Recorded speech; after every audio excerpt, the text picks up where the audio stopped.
Hello beautiful people, it's Sindafam. Welcome to the channel.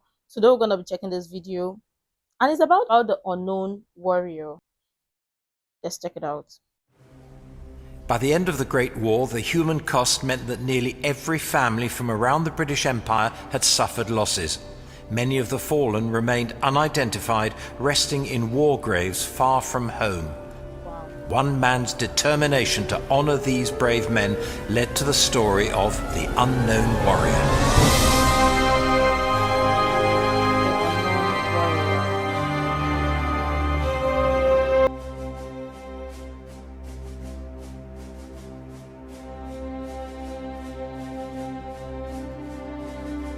In 1916, Reverend David Railton, while serving as an army chaplain on the Western Front, had seen a small wooden cross marking a grave with the words, "An unknown British soldier."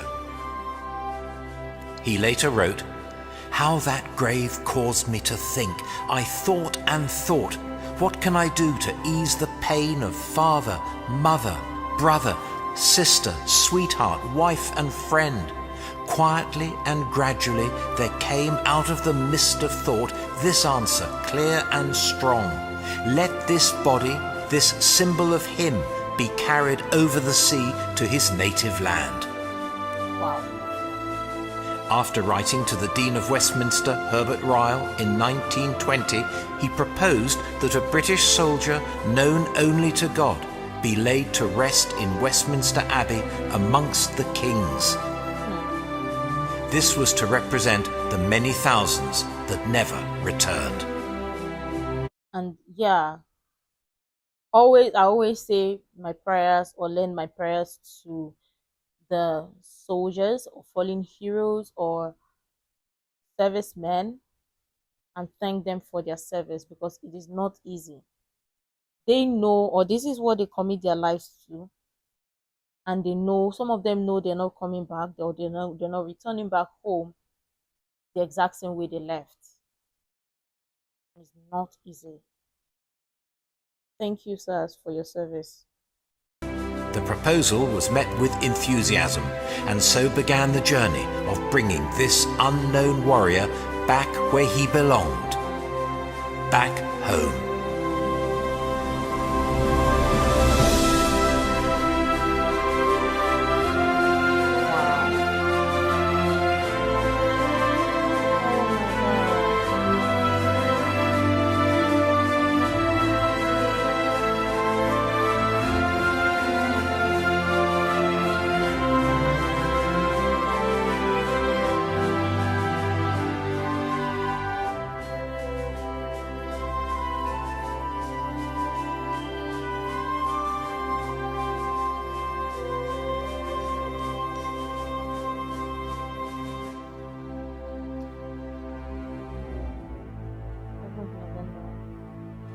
On the evening of the 7th of November 1920, the remains of 4 unidentified soldiers, one from each of the 4 main battlefields, were placed in the chapel at Saint-Paul-sur-Ternoise, near Arras in France.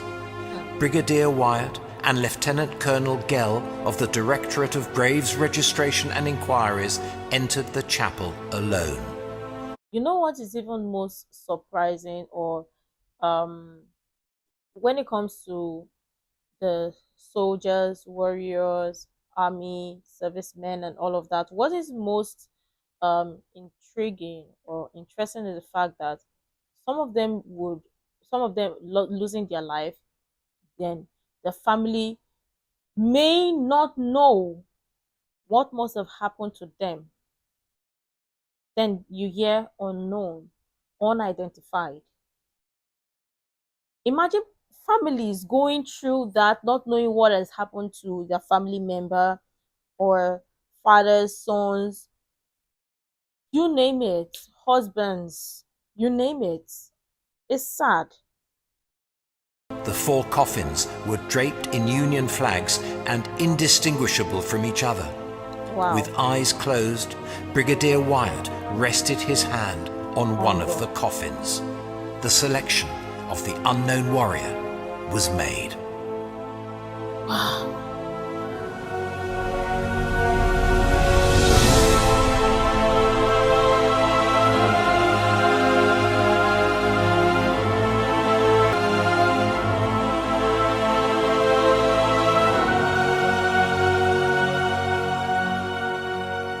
The coffin stayed at the chapel overnight, and on the afternoon of the 8th of November, it was transferred to the medieval castle within the ancient citadel at Boulogne. A Légion d'honneur en masse kept a vigil overnight.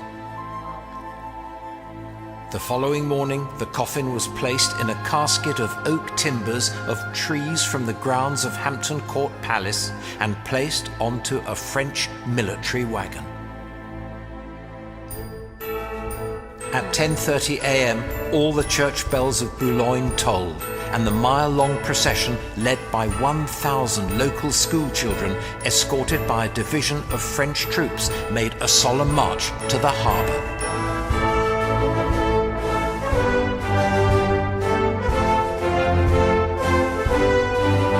Imagine, this is so sad. Watching this alone, it is sad.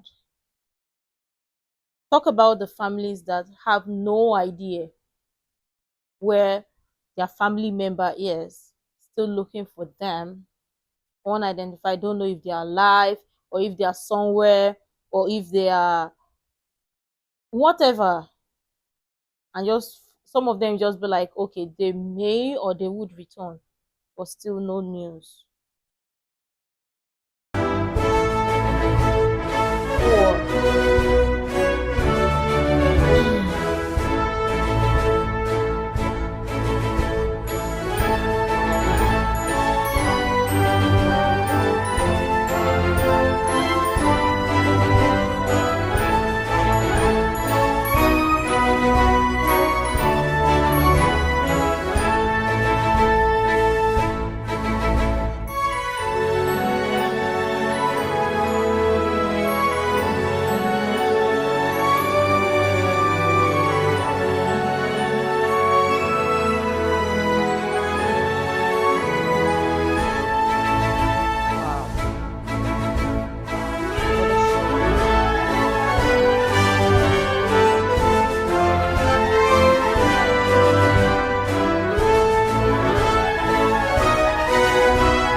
This is sad.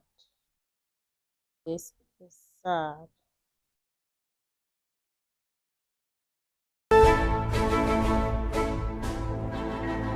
At the quayside, Marshal Foch saluted the casket before it was carried up the gangway of the British destroyer HMS Verdun. Just before noon, HMS Verdun slipped anchor and, with an escort of 6 battleships from the Atlantic Fleet, crossed the English Channel to Dover. Wow.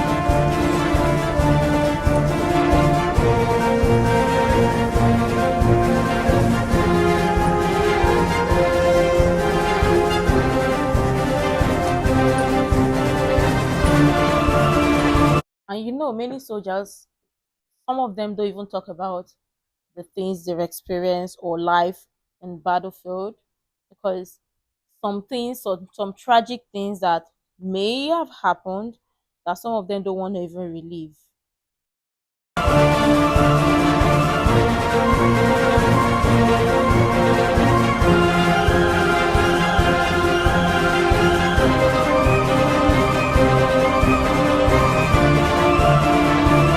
So they're all true. Wow.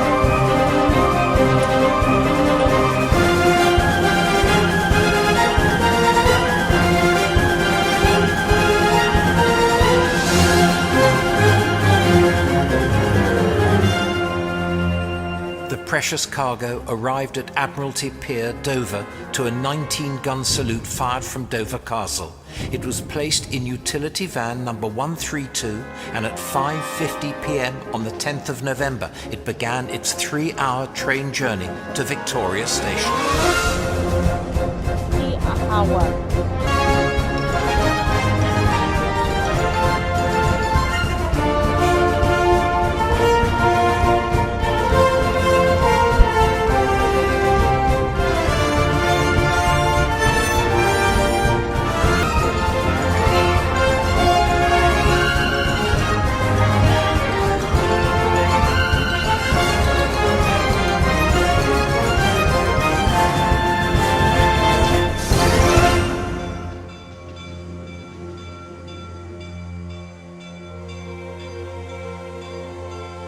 Arriving at Platform 8 at 8:32 p.m.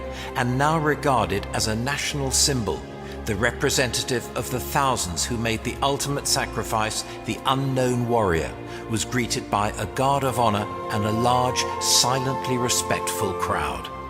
A plaque marks the site, and every year on the 10th of November, a small remembrance service organized by the Western Front Association takes place between platforms 8 and 9 to honor and pay respects to this most significant of arrivals. Wow. It's a good thing that they made this, so people honor this and remember. And it's the fact that some people forget about this. Like, some people may know and must have forgotten. So my question here is, do they still do this? Like, is it a continuous thing, like every year? Because I know in Nigeria we do, or something like Armed Forces Remembrance Day, so they remember fallen heroes. So there is a day set aside. I think that is January 15. I can't even remember, because my mom always take me when I was very young or younger, living with my mom. We always go to the Armed Forces Remembrance Grand for parade and all of that. We watch this, watch the event, and soldiers march or parade and all of that, and pay honor to fallen heroes, fallen soldiers, and all of that. So I want to know if they still do this, because this would be iconic to remember fallen heroes.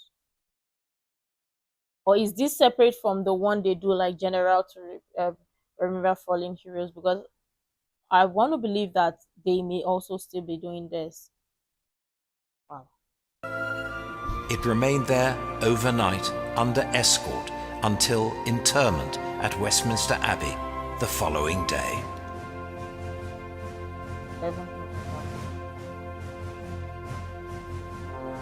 On the morning of the 11th of November, the coffin was placed on a gun carriage drawn by 6 black horses from the Royal Horse Artillery.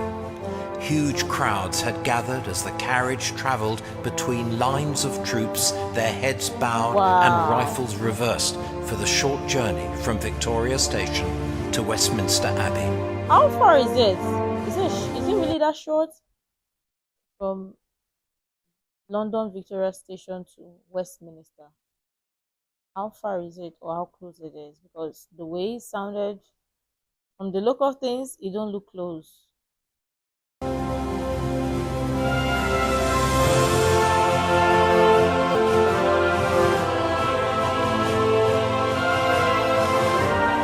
And they parade this for how long? Wow.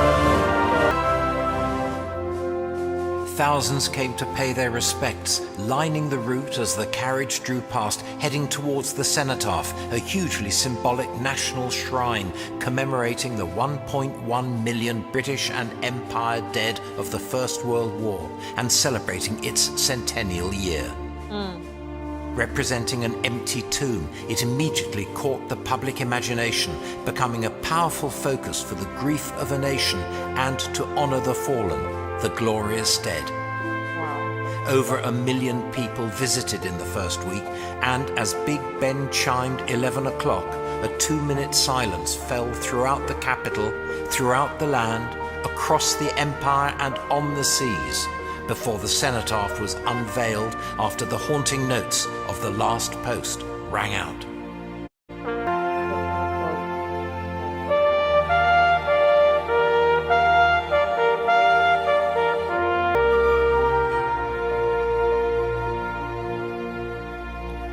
Just imagine these people devoting their life knowing that they may not return back home in one piece to their families.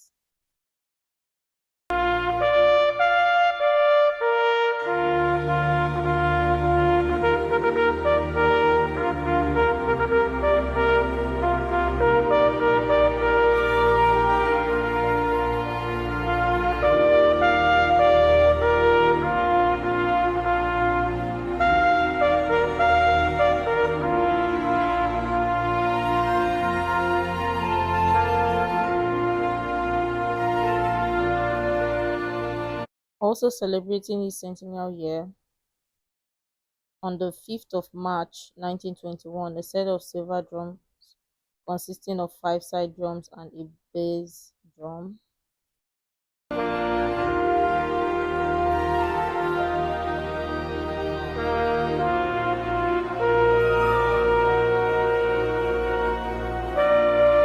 were dedicated at Eastney Barracks to the men of the band service who gave their lives in the Great War 1914 to 1918. Wow, interesting. I don't know why for me it feels different when I watch videos like this. Maybe because I lived close to an army barracks. My grandfather was also a soldier and all of that, and my mom would always take us to go watch the parade, armed forces remembrance, and all of that. So lots of these things I try to be compassionate as well.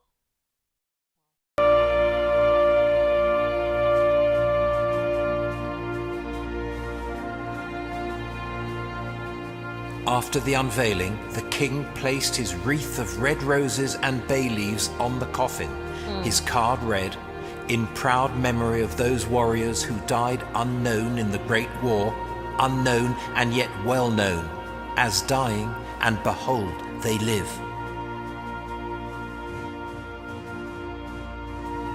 The cortege, comprising the escorting pallbearers and followed by the king, the royal family and ministers of state, continued to Westminster Abbey.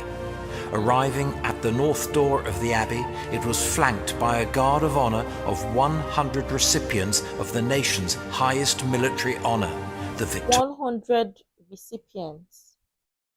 Wow. Recipients of the nation's family and ministers of state continued to Westminster Abbey. Arriving at the north door of the Abbey, it was flanked by a guard of honour of 100 recipients of the nation's highest military honour, the Victoria Cross.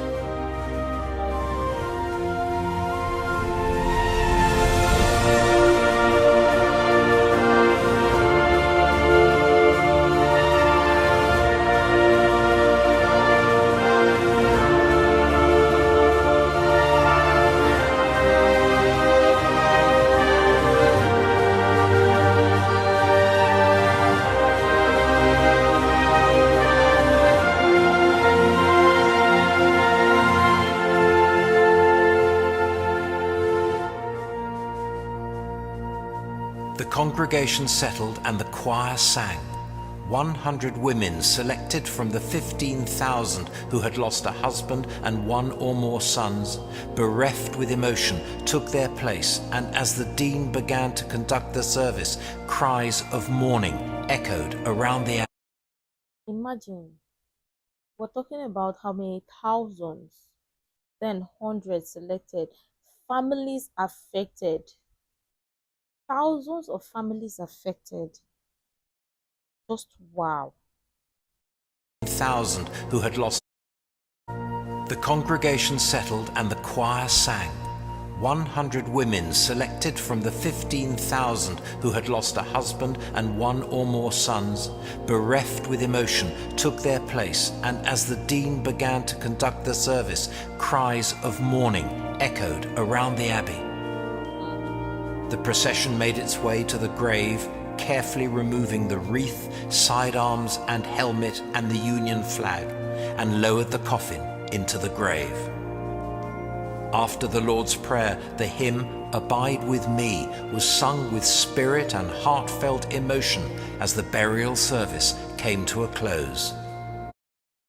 Abide with me, abide with me, far from the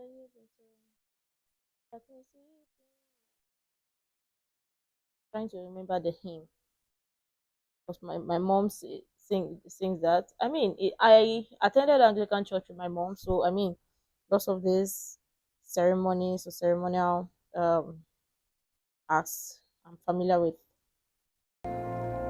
Servicemen from the armed forces stood guard as tens of thousands of mourners on a scale never seen before filed silently past the unknown warrior to pay their respects. Wow.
Imagine 15,000 women.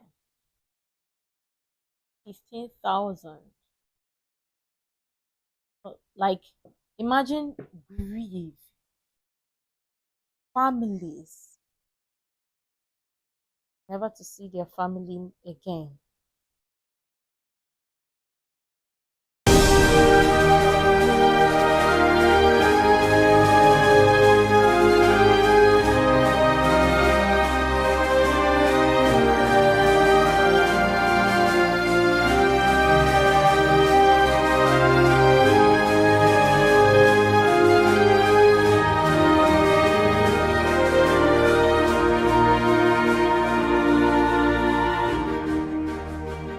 The identity of the unknown warrior will rightly never be known.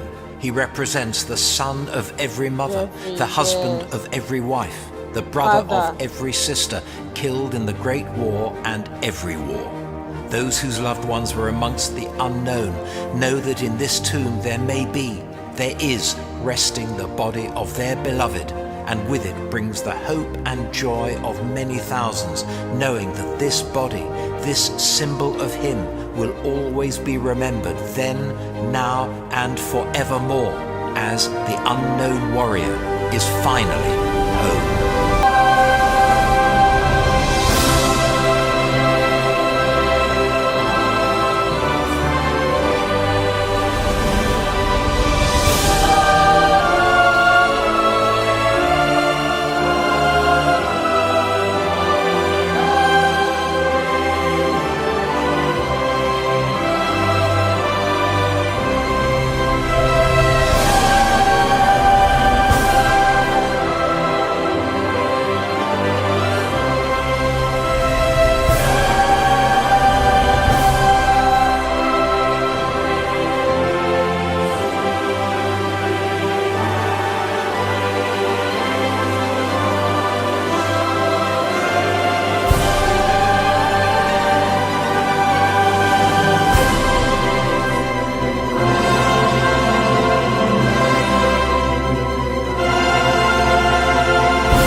just want to say all the fallen soldiers would forever be remembered, and they have a place in our hearts. We would always remember them regardless. And this is what I love to watch, because sometimes we don't know lots more about things like this. We just um sometimes we're not even told, and sometimes when I check videos like this, I get to learn and understand other aspects and other things that must have happened before I was born and all of that. Now imagine this in particular, we're talking about far back in 1920. I wasn't born then. I wouldn't have possibly known about this. But knowing, getting to know about this, like, is an eye opener. But at the same time, not to forget the families of the fallen heroes, fallen soldiers, and all of that forever would always be remembered in our hearts. And always, always, always thank you for your service. My thoughts and prayers goes out to the families. Let me know what you think about this so far. Do you know about this before, or you're just coming across this? I would really love your thoughts on this, because lots of people must have heard, or may also know, or may also be aware. And yeah, some families may still be grieving or still be experiencing some type of grief or whatever, because they also are going to be telling the story as well, so people get to know about this, because I don't think this is something that we should forget. We should also remember that there are some people that fought battles that helped save the world that we live in today, potentially lost their lives. Let me know what you think about this so far. I'm sure tons of people have interesting things to share. I would really love to share that and share the useful information you think might be really helpful. Make sure to like, comment, and subscribe and all of that stuff. And until next time, see you in the next video.